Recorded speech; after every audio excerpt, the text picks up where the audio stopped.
The story begins inside the Grand Throne Hall of Varkesh Prime, the heart of the powerful Draken Imperium, a place built for victory and fear rather than warmth or joy. And on this day it feels cold and empty despite being the 500th birthday of Empress Shirin, the Dragon Empress known across the galaxy as the Eternal Flame, a ruler whose name once made entire star systems surrender without a fight. Yet now she sits alone in silence on her massive throne, her huge wings folded tightly, her golden scales marked by age and old scars, and her proud form resting in a wheelchair made of star steel, a quiet reminder of the terrible battle years ago at Charon's Rift, where a strange enemy weapon destroyed her legs and ended her ability to walk. Even though it failed to take her life, and while the healers saved her body, they could not restore what was lost, forcing her to rule from a chair in a culture that worships strength and physical power. And as she looks around the hall, she sees a long table prepared for a celebration that never came, with empty seats where nobles, generals, and allies should have been, because instead of standing beside their empress, they chose to hide behind excuses and distant messages, claiming danger, rest, or political concerns. But Shirin knows the truth deep in her heart, that fear has taken root in her empire for the first time in its long history. Fear caused by the rise of a new and terrible enemy known as the Void Swarm, living ships that move like endless insects through space, devouring fleets, planets, and even stars without mercy. An enemy that has already destroyed several Draken fleets and shattered the belief that dragons cannot be beaten. And as the Empress stares into the empty hall, she quietly wonders if this is how dragons truly end, not in fire and glory but alone and forgotten. When suddenly the massive doors of the throne room open and the silence breaks, drawing the attention of guards who quickly tense in surprise and alarm as two unexpected figures step inside. A human man dressed in worn work clothes stained with oil and metal dust, and beside him a small human child holding his hand, a sight so strange in the Dragon Throne Hall that even hardened guards hesitate, because humans are still newcomers to the galactic stage, known more for stubborn survival than power or prestige. And the man calmly introduces himself as Ethan Cole, a ship mechanic and former human fleet engineer, explaining that he was working on the orbital defenses when he heard it was the Empress's birthday. His voice steady but respectful as he speaks before the most feared ruler in the galaxy, while the child looks up at Shirin with honest eyes untouched by politics or fear and softly wishes her a happy birthday. A simple moment that cuts deeper than any insult or threat ever could. And though the guards raise their weapons in anger and suspicion, Shirin raises her claw and commands them to stand down, curious despite herself, allowing Ethan to continue as he admits he saw the empty hall and felt something was wrong, and then asks a question so small yet powerful that it changes everything, asking if he and his daughter can stay, not for reward or protection, but simply so the Empress will not be alone. And in that moment Shirin sees not a weak human or a lowly mechanic, but a quiet strength that her own people failed to show. And for the first time since her injury, she feels a spark of warmth inside her chest. Not the fire of conquest, but the fire of connection and hope. While far beyond the throne hall and far beyond the safety of the planet,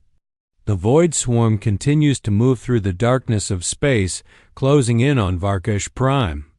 unaware that a simple act of human kindness has just begun a chain of events that will decide the fate of empires and change how the galaxy sees humanity forever. The attack came suddenly, without warning, and it tore through the calm that had settled over Varkesh Prime, showing just how fragile even the greatest empires could be when faced with a new and merciless enemy. As the Void Swarm, a living fleet of black, insect-like ships, emerged from hyperspace and spread across the skies like a dark plague, moving faster than any sensor could track and striking harder than any weapon in the Draken arsenal, instantly destroying the outer defense rings and cutting down patrol fleets before the dragons could react, leaving the planet exposed and the Empress's throne room trembling under the roar of distant explosions. While inside the massive shipyards, human mechanic Ethan Cole moved with precision and speed, sweat running down his face and blood mixing with grease as alarms screamed and warning lights flashed across the consoles, forcing him to shout instructions to human and dragon engineers alike, bending over workstations, rewiring power grids, and rerouting energy channels to compensate for the swarm's strange ability to consume conventional weapon power, insisting that the designs of the Draken ships, strong though they were, could not withstand this enemy because they relied on predictable shields and firepower that the void rendered useless. And while dragons nearby looked at him with fear, disbelief, and even anger, he continued working, calm and relentless, telling them that victory did not come from brute strength alone but from cleverness, innovation, and refusing to give up. And as the skies above blazed with fire, the Dragon Empress watched from her throne, her claws gripping the armrests, her eyes tracking the loss of her fleets and the fear of her people, feeling the old dread rising in her chest, knowing her empire was being shredded in front of her until a human officer approached her, brave despite the danger and the massive odds against them, to request permission to allow human ships to join the defense, ships that were smaller, weaker, and fewer in number but guided by human ingenuity and daring. And when Sharin hesitated, questioning whether such fragile craft could make a difference against the unstoppable swarm, the officer explained that humans fought not for glory or honor but for survival, refusing to run from threats even when defeat seemed inevitable. And with her consent, human pilots and engineers leapt into action, their ships weaving through the chaos of battle in ways dragons could not, ramming void vessels, overloading engines to explode inside the enemy formations, launching gravity bombs and EMP pulses, and using every trick, trap, and improvisation their small fleets could manage, losing many ships but slowing the enemy for the first time, creating openings and opportunities for the Draken survivors. While on the ground and in the shipyards, Ethan moved from console to console, directing fire, adjusting shields, and shouting encouragement to anyone who would listen, refusing to let panic take hold. And eventually, after days of continuous fighting, he prepared a desperate plan to strike directly at the heart of the void swarm with a core pulse weapon that would burn through their ships and disrupt their energy flow, knowing that the attack was almost certainly a suicide mission and that the vessel would not survive the explosion. And when he climbed onto the bridge of the Empress's flagship, bruised and bleeding from minor accidents and exhaustion, he calmly informed Sharin of the plan, explaining that while many ships would fall, the pulse could destroy half of the swarm and give the remaining defenders a chance to regroup and recover. And though the Empress hesitated, weighing the cost of human lives against the survival of her empire, she glanced at the child who had followed Ethan, a symbol of hope, innocence, and the courage of a species that refused to break, and with a deep breath she gave the command, showing a rare trust in humanity and in the strength that comes not from scales or fire, but from will, ingenuity, and the willingness to act when others cannot.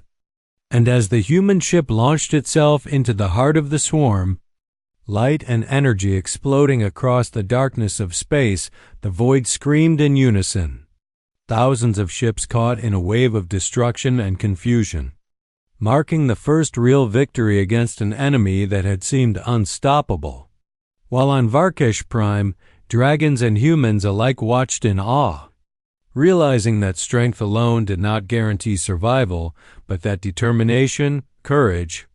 and intelligence could change the tide of battle. And in that moment, the Dragon Empress felt something stir within her chest. a mixture of hope, pride, and the realization that humans, small and seemingly fragile though they were, had become a force worthy of respect, and for the first time, she understood that her empire's survival no longer depended solely on draconic power and fear,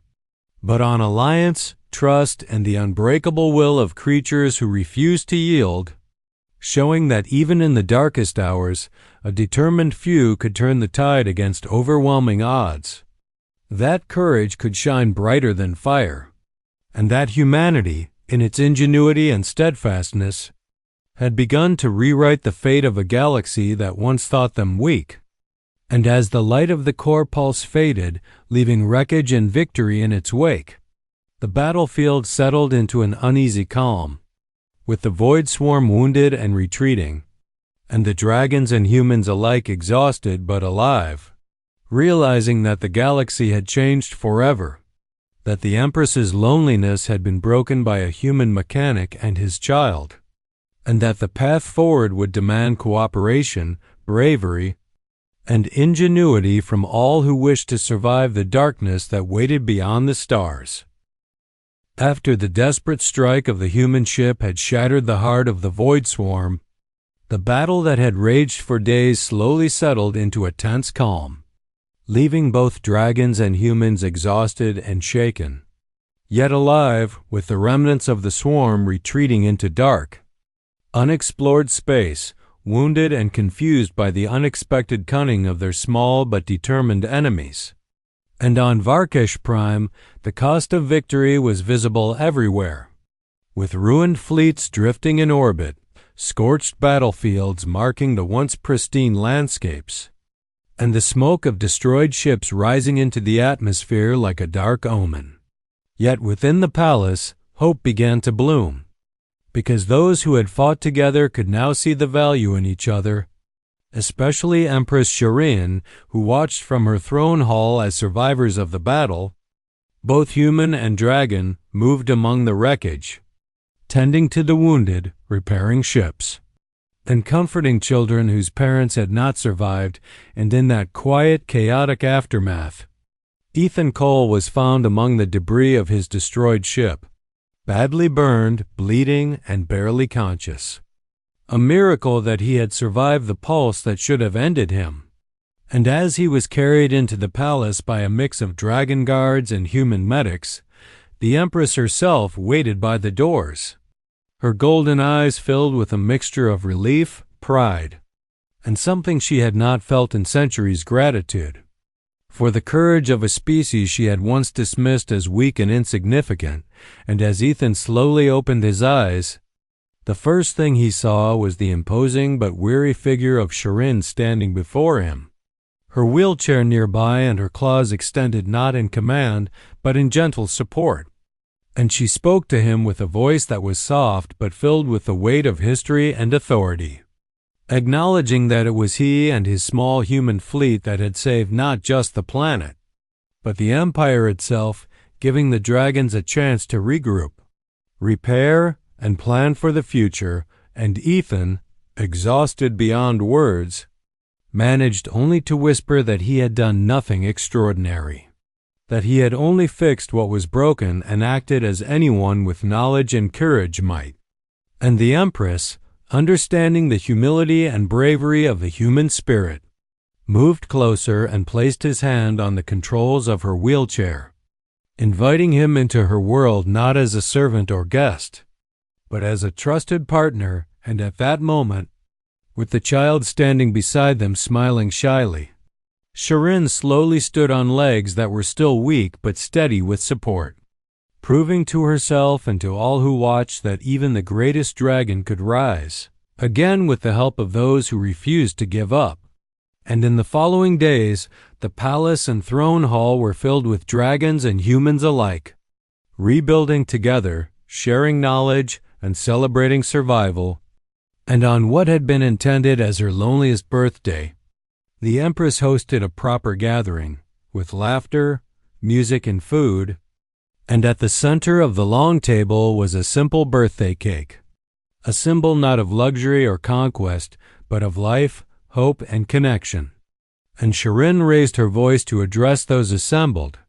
telling them that on a day she had expected to be empty, humanity had shown her the true meaning of courage and loyalty, refusing to abandon those who were in need and proving that strength comes not only from fire and claws but from ingenuity, sacrifice, and the willingness to act even when defeat seemed certain. And she looked at Ethan and his daughter, the two humans who had changed the course of the battle, the Empire, and her own heart, and declared that from that day forward, humans were not merely allies or tools, but family worthy of trust, respect, and honor. And the dragons, who had once prided themselves on power alone, began to see the humans differently, understanding that their small ships, clever tactics, and unwavering spirit had shifted the balance against an enemy that no dragon alone could have defeated. And as word of the victory and the collaboration spread across the stars, the Void Swarm, sensing both loss and intelligence in their opponents, retreated further into the darkness, avoiding confrontation with humans whose ingenuity and bravery made even the most fearsome alien fleets cautious. And over time, the Empress and Ethan worked together to integrate human technology into the Draken fleets, redesigning ships, weapons, and defenses to be faster, smarter, and more resilient, creating a new era where dragons and humans learned from each other, sharing strategies, strength, and courage. And in quiet moments, Shirin reflected on how a simple act of kindness, a mechanic and his child asking to stay on a lonely birthday, had started a chain of events that saved an empire, changed the perception of an entire species, and proved that even in the darkest times, hope, ingenuity, and determination could prevail, reminding all who survive that strength is not measured by fire or claws alone, but by the ability to rise, to act, and to protect what is precious. And as the throne hall rang with laughter and conversation, with dragons and humans rebuilding and celebrating together, the Empress smiled, knowing that the galaxy had changed, that humans had earned their place not just at her side but in her heart, and that the words whispered in the dark corners of space, humanity, would now carry weight among the stars, because humans do not bend, do not break.